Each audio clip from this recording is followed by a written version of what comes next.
Hello, and I hope this message finds you well. I wanted to talk today about one of my favorite books, which is a book called The Great Cosmic Mother, Rediscovering the Religion of the Earth. And let me look at the two authors here. They are Monica Sue and Barbara Moore. I don't know quite how to pronounce at least the first of those names. This is a book that is one of the most feminist books I've ever read, and it's a book about ancient human history and sort of where we come from and the predispositions that history gives us. And because of this focus, it's in tandem with several other favorite books or formative books of mine. These are Women Who Run with the Wolves and Sex at Dawn. Those books too give us a sense of what our instincts might be in modernity and how those instincts were formed through millennia of evolution. Or in the case of Women Who Run with the Wolves, really this sort of mythic inheritance. The central contention of the Great Cosmic Mother, which is reinforced by much archaeology and investigation of religion and things of that hue. The central contention is that for most of human history, most humans worshipped women and they worshipped the earth. That is the majority of our spiritual orientation. And there are a few very simple reasons for this. One is that ancient peoples didn't understand agriculture in the technical way we now do. And so for them, when the earth yielded fruit, yielded nutrition, it was an act of magic. So naturally they would worship the earth, right? And the second reason, which is related, is that, and this comes up in Sex at Dawn as well, they didn't understand how childbirth worked and the role that insemination played even.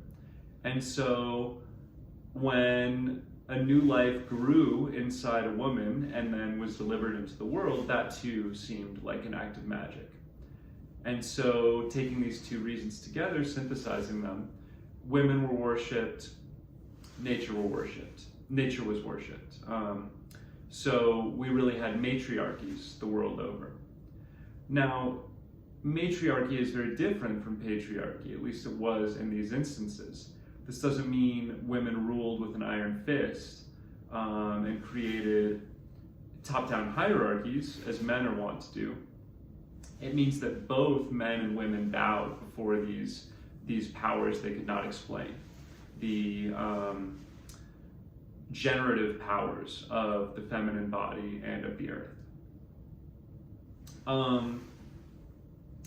Within this book, within the ideology or the framework of this book, the womb also becomes the site of battle for patriarchy. So over the past 2,000 years, really, since the instantiation of Christianity, we get this fight to convert the world, because again, this sort of tradition or this form of society of matriarchy was a global phenomenon. So we get this fight to convert that global phenomenon to patriarchy. And this involves religion. It involves the creation of asceticism, which tends to hinge on what the author calls sky gods, and playfully she refers to them as homosexual in nature too. So you think about the Father, Son, and the Holy Ghost in Christianity.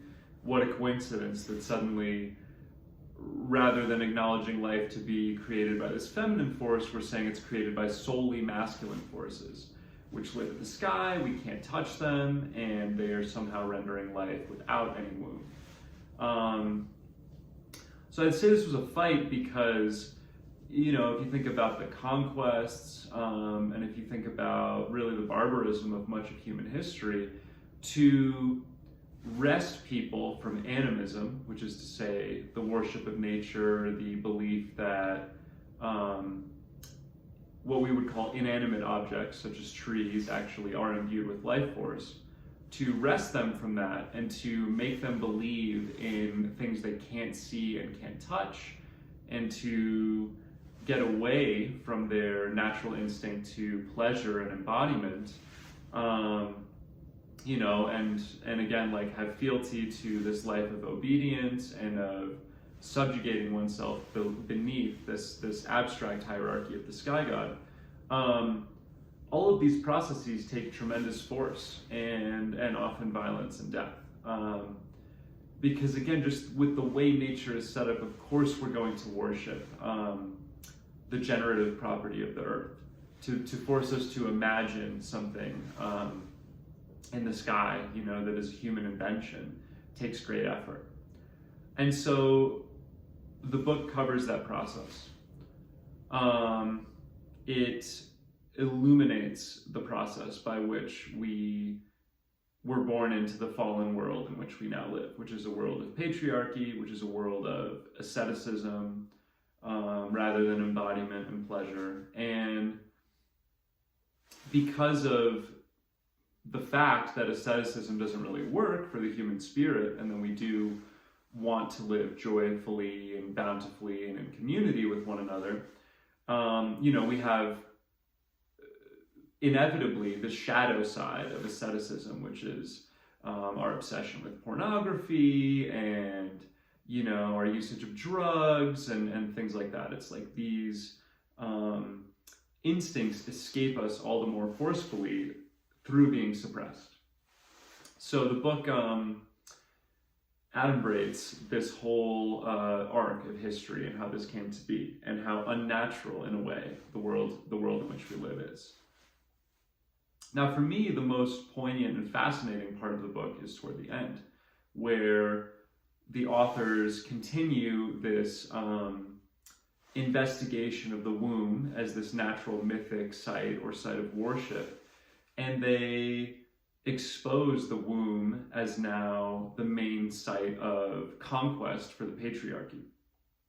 And this has to do with abortion, and it has to do with cloning.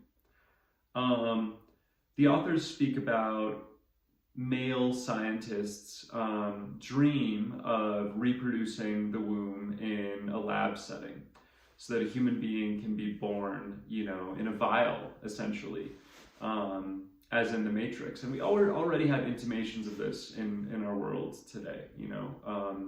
Other species but human have been cloned. Scientists are now tinkering with the human genome so that parents can sort of like manipulate their children prior to birth and pre-select for, you know, for intelligence and athleticism and things like that. And by the way, people who play in this way are completely in denial of the fact that this is eugenics by definition, this way of conducting oneself and trying to engineer one's lineage. But anyway, this panacea for modern patriarchal science of cloning would represent the ultimate defeat of matriarchy in these authors' eyes. In this book, The Great Cosmic Mother, Rediscovering the Religion of the Earth. Because if one can replicate the womb, then one no longer needs woman. And the matriarchy has been left behind entirely, and we exist in this hierarchy where we're going to worship science and men and technology, and whatever women once did for us, it can just be, you know, created in a lab. The author also talks about abortion. Now, abortion is inherently scary for men once they shift away from the matriarchy, once they begin worshiping sky gods and asceticism and you know, leave behind respect for the earth. Abortion is scary because it represents woman's dualistic power to take away life just as she gives it. So in the same way that the womb can offer life in a manner mysterious to men, it can also reject it. And the authors discuss how for millennia, women have had occult methods totally obscured from men of rejecting pregnancies. One is by force of will. There is the belief that if women truly do not want to carry the baby to term, they can will it otherwise. And perhaps this ability has been lost over time through segmenting women from one another, through habituating people to technology so that we no longer believe in our own faculties over our own bodies, etc. There are methods such as herbalism, or rituals that women would do in groups in the wild, and those things have been lost. What I love about this section of the book, and it goes along with the section where the authors talk about cloning, is this sort of fantasy of the patriarchy.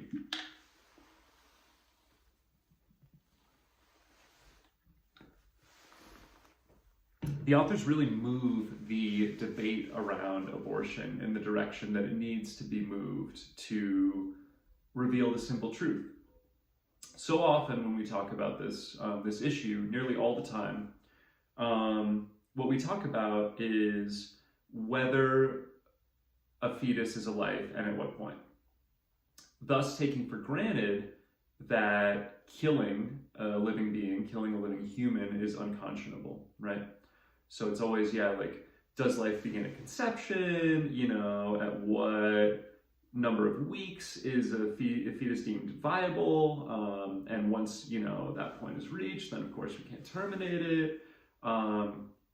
Roe v. Wade was based on this understanding. And, now it seems that even that has been deemed too lenient, and we're moving to a world where, my fear is masturbation for men will be illegal too, because I don't know, we've just lost any standards in this debate. But what the authors say here that is so expansive and clarifying is they say women need to stop beating around the bush. Bush has a double meaning there. Beating around the bush that abortion is taking a life, because it is taking a life. They say the issue is not whether abortion is taking a life. The issue is who gets to take a life and when. Why do we allow certain people to take lives in certain instances? So their example is routinely through warfare, men kill thousands of people. Drone strikes, infantry, Navy movements, etc., etc., etc. Suddenly, when a woman wants to take one life which exists literally inside her own body, it's unallowable, it's unthinkable. I so believe this is the key to the abortion debate. It is surrendering the pussyfooting around conception and saying, yes, it is murder, and that's an act of murder that we get to make, because it's inside our own body, not in yours. And I'm not going to curse in this video, but F off, So I love that portion of the book. I've never been able to forget those arguments since reading them. Now, why do I feel called to talk about this book in this moment? Well, I'm an American, and Trump has just won the election, and again, and it's clear to me that in addition to all the other factors that eventuate in U.S. election decisions, Trump's candidacy in particular is uniquely about gender, and it's uniquely about the patriarchy. It's about men who feel disaffected, feel scared, and who are clinging to a certain, I would argue, very fragile form of masculinity. And that is the same form which conquered the world and instituted patriarchy, because it felt anxious about its placement in the matriarchy. Even though within the matriarchy, truly we are all leveled before this force of the great cosmic mother. It's not a human entity. It is something which lives in and surges through all of us. The insecure man can't feel that, can't trust that, needs to assert himself in the material, in the physical domain, and assert himself with power over, thus abusing his strength. Men do, generally speaking, have a physical advantage. The insecure man uses that to control women and children. And I see Trump's victories is very much signaling that anxiety in men, and that men don't know how to tap into this deeper force and be secure in it. I also feel called to bring up this book because this book is ultimately a hopeful one. The authors do, as I say, sketch out this whole history by which humanity, by and large, was converted from matriarchy to patriarchy. And you know, the sky gods, which Christianity and other religions, they name Buddhism as well, the sky gods, which we were taught to worship, seamlessly became the avatars of technology. And this vision of, you know, we're building this utopia and we're able to regulate anything we want in nature. It's really a kind of heaven on earth vision that is therefore biblical. So the authors do trace out this entire history, but in the final chapter or two of the book, they also remind us, and this history of the patriarchy is laughably thin. Humanity has been here for a very long time, and for the vast unspoken recesses of our time on Earth, we have behaved in concert with the natural world and with one another, and we have worshipped this greater feminine force which lives in all of us. Thus, patriarchy is brittle. It is it is like a pathology which takes consistent delusion and pressure to maintain, and actually the greater spirit within us wants to break free from it all the time, you know. So they are reminding us that that is there, and that force is by far stronger than anything humanity on its own could manifest. This book is, as I think I said in the beginning, one of the most feminist texts I've ever read. And I also love this book because, for me, it presents a larger and more illustrious vision of what a woman is, which is this wild, indefinable, uncontainable thing. And I'm thinking about that too in this moment, because perhaps part of the reason both Hillary Clinton and Kamala Harris failed to seize the presidency is they are trying to play a male game. They are trying to play a patriarchal game. And perhaps as a species, we need to stop playing that game, and we need to stop revering those who succeed within it. I'm not sure if I'm being too essentialist. I'm sure theoretically a woman could become president in this country, but it feels like perhaps we are encasing ourselves in too small a vision of the possible, and that may be one thing that these elections are telling us. So I highly, highly recommend this book. It is a book of small print. It takes a long time to read. Along with a lineage of other books, it is one of those which, as I read it, I just felt like my eyes were being continually opened to this world which felt so searingly true and so inspiring. And it felt in my bones like, yes, I always knew that this was the case, but I would not have been able to summon the language on my own. So if you're looking for a book like that, I can't recommend enough The Great Cosmic Mother, Rediscovering the Religion of the Earth.